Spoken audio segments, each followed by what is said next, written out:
Everything's a little bit out of proportion here. Listen, Delia, you haven't had to clear up after this guy. Yes, I know that. I'm not... Oh, Viv, all I'm trying to say... Morning, Mum. Yeah, well, this fella Lucy's had over more grannies than the red flu. Plus, last summer, it was him that had me over on that motorbike. 10 stitches. Are you sure? Yeah, OK, I'll see you. He got grassed up, but we couldn't use it. Inadmissible. Yeah, but what's his fault? In and out. You know, he hasn't even got the nous to vary his MO. Reached his level of incompetence. Nicking cars and upending grannies. Oh, John, there you go. Thanks, Viv. Caught an early bird, Sarge. Out catching a worm then, were we? This time, he nicks a doctor's car. And at the doctor's next call, the kid could have actually died, you know. It's got temperature of 105, having these fits, the mother hasn't got a clue, and the doctor's car's been nicked. So what did he get this time? I mean, if he's sent down? Oh, I'll make sure of that. Don't you worry.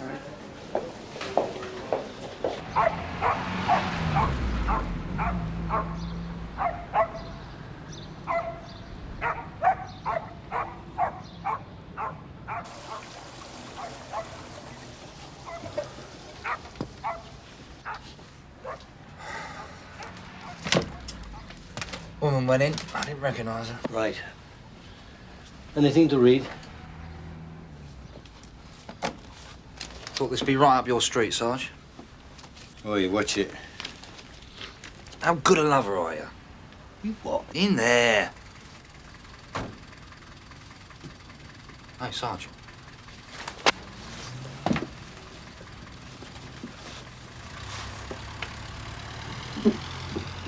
Three icy ones, two mid-30s, one a bit older, maybe 40, 45. Met by Cosgrove, let into premises. Do you know him, Sarge? Not this lot, but I intend to.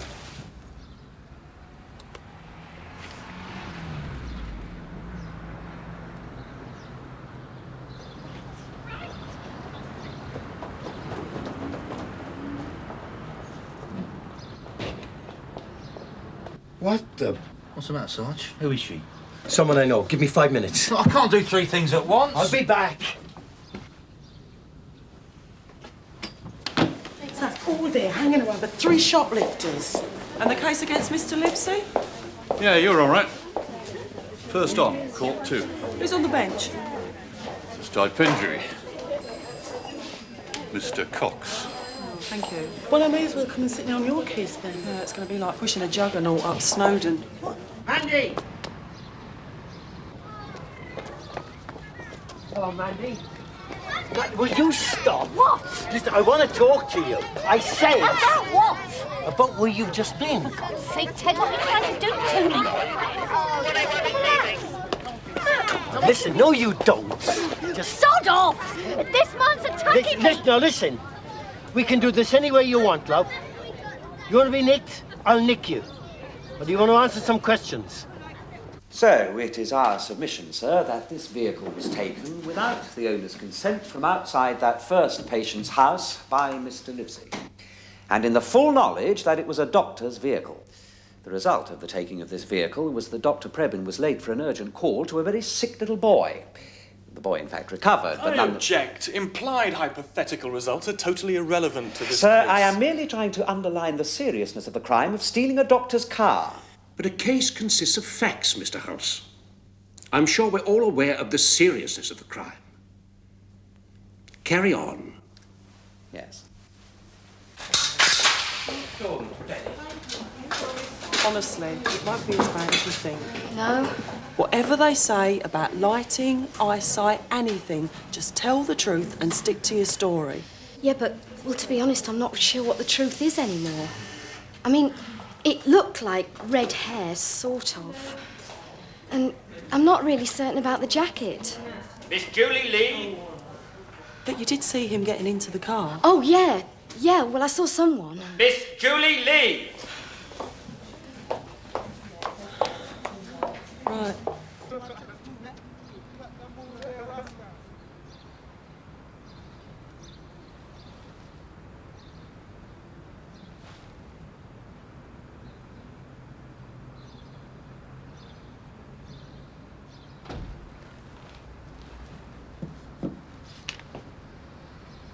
All right, love. Before you get any thoughts, it doesn't count as a brothel. Oh, come on, Mandy. Like I say, you're wasting your time. So, what were you doing in Willersley Road? No comment. Okay, then I'll tell you. You went there to see a man called Cosgrove. I saw you coming out of the house. So? So it looks as though he's starting up here, moving down his empire from the West End. I don't have to answer any of this. Well, maybe I got it all wrong. Maybe he's supplying you with something. Yeah? You look at it. I'm clean. Typical copper, aren't you, Ted? Do you really need me to tell you he's a pimp? So what were you doing there? We don't like him any more than you do, so tell me, Mandy. Why me? Why pick on me? Well, that's the way it works, love. Look, I'm not associated with him, right? So why? Look, you say that you saw me coming out of there. Yeah? Yeah, well, it's your word against mine, isn't it? Like you say, it's off my patch. Okay, what are you getting so steamed up about? If it's just because of another pimp moving in. He's not just a pimp. No, you're right. He's into extortion. But you know more about it than I do, Mandy, so what is it? No way. You know we look after you. Oh, will you? Do what you like as far as I'm concerned. I'm not bothered what happens to me. It's other people. You and me both, Mandy. But whatever's going on with Cosgrove, I need to know. Have you ever been to Amsterdam? I saw that documentary about the American judicial system, and then I turned over and I saw a wildlife film about hyenas killing antelopes, and I thought, hang on, this is the same programme, isn't it? So, what's up with the chief super? You found him a bit off colour, did you? Come on. Is there something I should know? He got clamped down the West End last night. Never does you any good culture, does it? I should give him a wide berth if I were you. Point taken. Thank you, Detective Constable. That's all, sir. Detective Constable Martella, when you found the vehicle and the scene of crime officer came to look at it, there was one fingerprint found, and that matched Mr. Livesey's fingerprints. That's right. Yes. And was there any evidence that might indicate that the vehicle had in fact been driven by my client? Was there any other evidence? Well, I think. Or am I right in thinking that the only evidence found was that one fingerprint, and that was found not on the steering wheel or the rearview mirror or the handbrake or the gear stick, all of which would have been used to actually drive the car, but found instead only on the dashboard? Some surfaces are better than others for taking fingerprints. And the rearview mirror? A nice smooth surface. So, Detective Constable, there was no other evidence. Could I refresh my memory, please? Yes, please do. James Livesey, car theft. Oh no, sorry. That's the wrong place. Do carry on, Detective Constable. Well, no, I'd Yes. I'd paperclip these together, so I'd rather not. But these are notes relating to my client, are they not? Well, yes. Well, then let's hear them, please. I insist. But I'm not. Please. June 1987, taking and driving away, £250 fine. April 1989, taking and driving away, 3 months suspended sentence. Stop there, Detective Constable. Sir, I ask that this material be disregarded. Well, of course, Mr. Ambrose. Detective Constable Martella, he must be well aware that reference to any previous convictions is not admissible in court. Well, yes, sir, I did try and explain, but Mr. Ambrose insisted. So I thought he must be right, as it was in my notebook. No, Detective Constable, you should not have read that out. No, sir. Mr. Ambrose, do you have any further questions to put to the officer? No, I don't. Thank you, sir. You may stand down.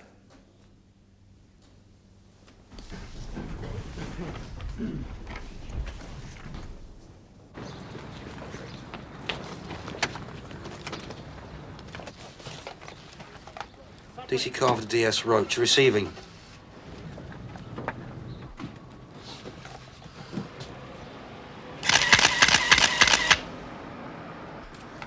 Carver to Roach, receiving, over. Time.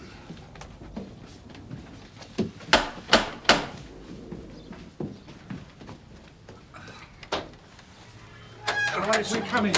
Sierra Oscar from DC Carver! Get up! Sarge? Go ahead, Jim. It's just gone dead, Sarge. Where is he, Kathy? On that obbo, I think, with Sergeant Roach. I'm a police officer! Who's a nosy Parker, then? What happens to nosy Parkers, Derek? We don't like being watched. It's just... we're shy. Look, can I give you a hand, love? Oh, if you wouldn't mind. Here we go. It's murder carting these two around. Yeah, I can imagine so. You would have I'm been not shit! Excuse me.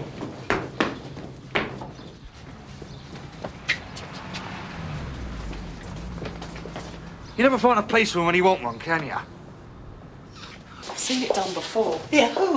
And I learned from it. But it ain't in the training manual, is it?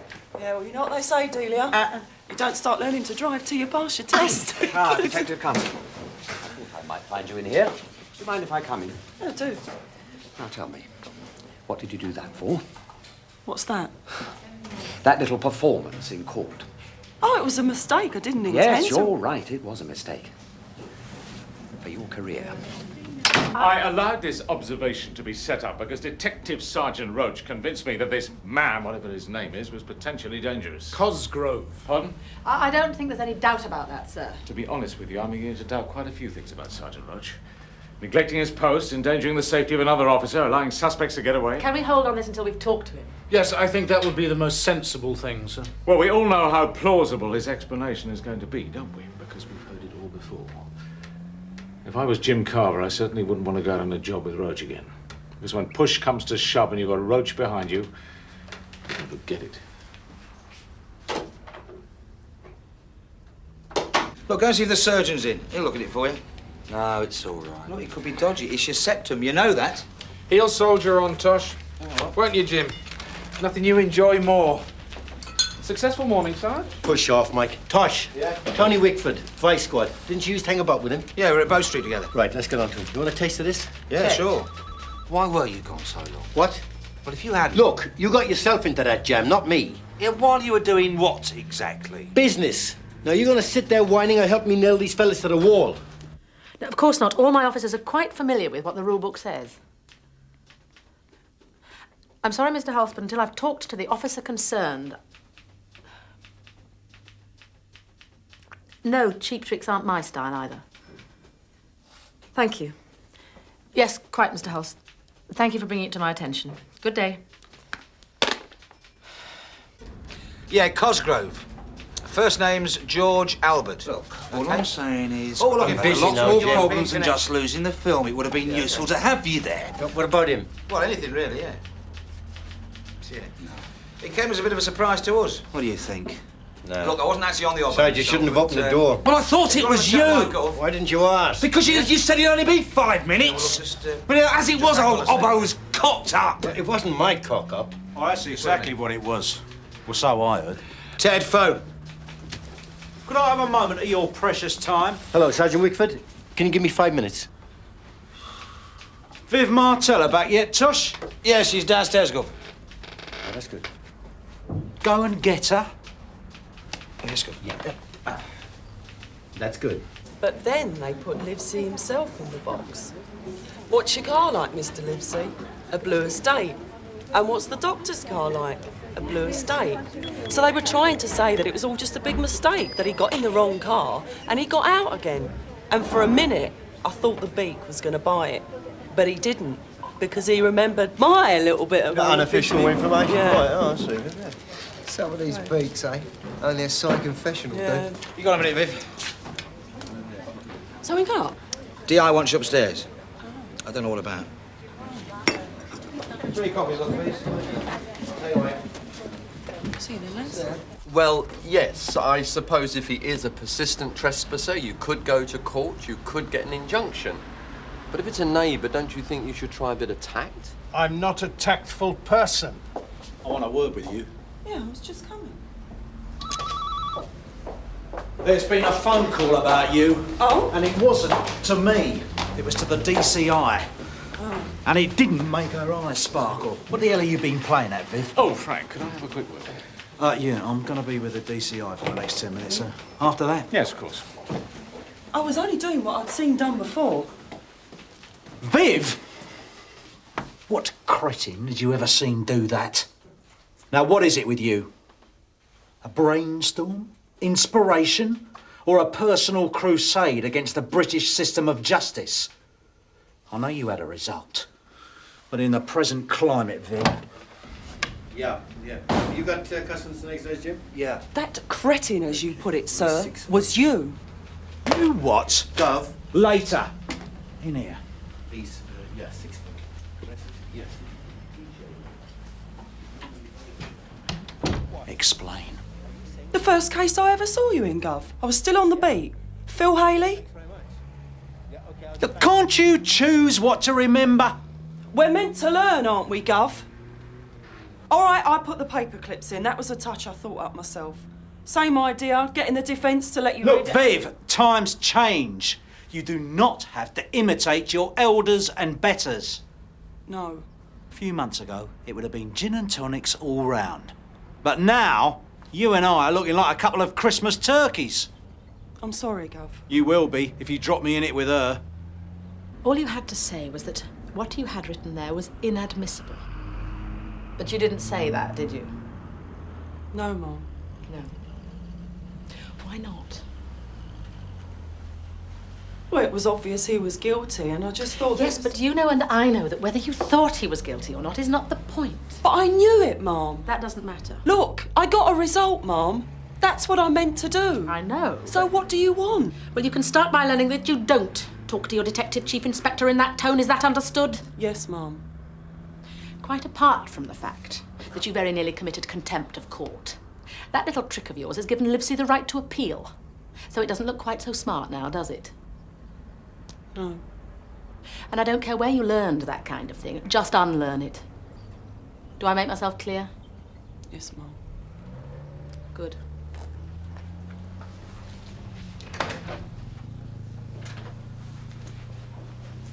Well, if we're talking about the same man, he could well be in this country. Yeah. Yeah, thanks very much. Yeah, okay, I'll get back to you. I got you. You got a pile of admin. Got it? Yes, Gov. Starting with sorting out some property. Your turn. Yeah. Now, don't tell me you're putting Mandy Clough down against expenses. Take a look at that.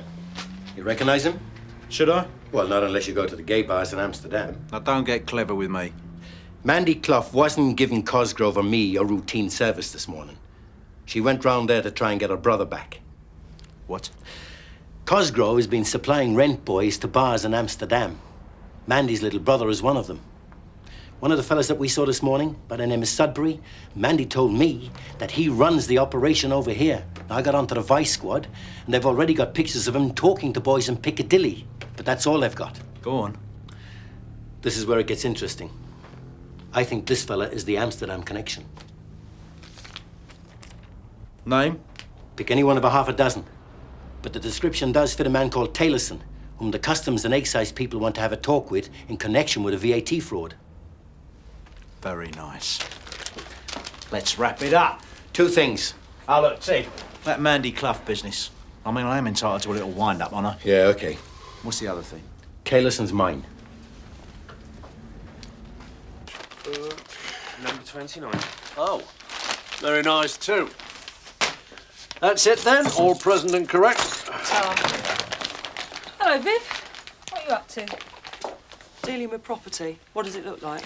Thanks, Brian. I mean, what do they want? Someone didn't approve. Hypocrites. I mean, there's 15 different sets of rules in this place. How are we meant to know which ones we're meant to follow? Look, Viv, you want sympathy? Go back to the boys in the canteen. Well, what can I do for you then? Look, I never meant for this to happen, right? I never wanted to speak to that prat that you work with. Oh, come on, Mandy. No. I want to go home. I've changed my mind. If all this gets Look, out... if that man Terry could isn't be- stopped, it could get a lot worse for your brother. Oh, yeah? How could it? Oh, come on, Mandy, look. Sit down.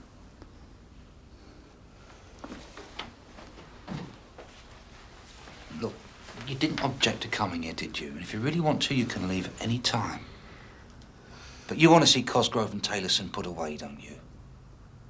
How do I know you'll get Terry back? How do I know? Well, I can't promise anything. But you've got a much better chance if you're prepared to give evidence, believe me. Now, what do you say?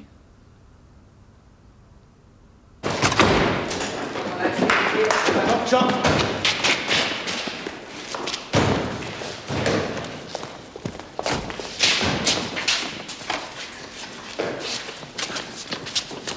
Bit of business for you, John. These two men have been arrested on suspicion of being concerned in the abduction of these two boys for immoral purposes. Hang on. Tony. Cheers, mate. Hey, take these two lads and give them a cup of tea and stay with them. Aye, Sarge. Through the door, Ted. This man is known to be Derek Anthony Taylorson, also wanted for questioning by the Customs and Excise. Want to book him in? Ted! She'll do it. Oh, thank God for that. We throw the book at him in all about 19 volumes. You stay with her. Tell her I'll be with her in about 10 minutes. Well, that will make her day. So, you got lucky? What, in for a penny, in for a pound? Final pull on the old fruit machine? Something like that. Well, as you said yourself, there's no such thing as luck. If it does exist, you make it yourself. Who is the arresting officer? Oh, I am. I'll see you later, Gov.